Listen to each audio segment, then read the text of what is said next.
Hi guys, Troy from National Transmission here. How do you tell when your transmission is failing? Modern transmissions are computer controlled and monitored extensively. When something begins to fail, the symptoms can range from something subtle to something severe. Here are the common signs of failing transmissions and how diagnostics can help pinpoint the issue.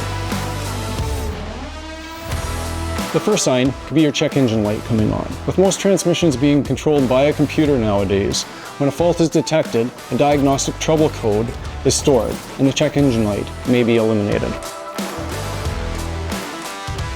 Another thing you may feel is a shuddering feeling, a jerking or a vibration. Often happens between 60 to 100 kilometers an hour, most noticeable at lower engine RPM. Now you have to be careful because an engine misfire can give you the same symptoms. With a scan tool with live data, you could actually determine if it is in the transmission or if it's an engine-related issue.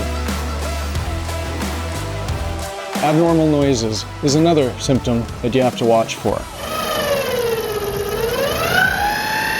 Example, a whining noise. A whining noise can indicate low transmission fluid. It could also indicate a filter getting restricted or clogged, internal pump damage, or other damage inside your transmission. Another sign could be delayed engagement. Any more than 2 to 3 seconds when you go from park to drive, or even drive to reverse, can indicate internal clutch wear. A flare happens when engine RPMs increase during a shift. This is caused by the clutch coming off quicker than the next clutch getting applied and having a slight neutral condition of typically only around 200-300 RPM.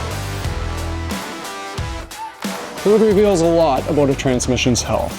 Healthy fluid typically is red or amber. Dark or opaque fluid can suggest overheated transmission fluid or internal damage. If a transmission issue is intermittent and there are no diagnostic trouble codes, the technician may want to drop the transmission pan down to have a look for any material or clutch inside.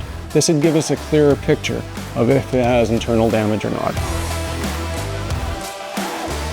Transmission control modules track how long it takes from when it commands a shift to when the shift is complete.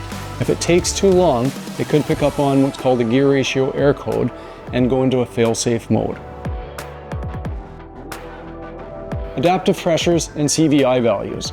The transmission control module will compensate for internal wear by adjusting fluid pressure. CVI value, clutch volume index values, are used to determine how much fluid pressure is needed to apply a clutch within a certain time frame.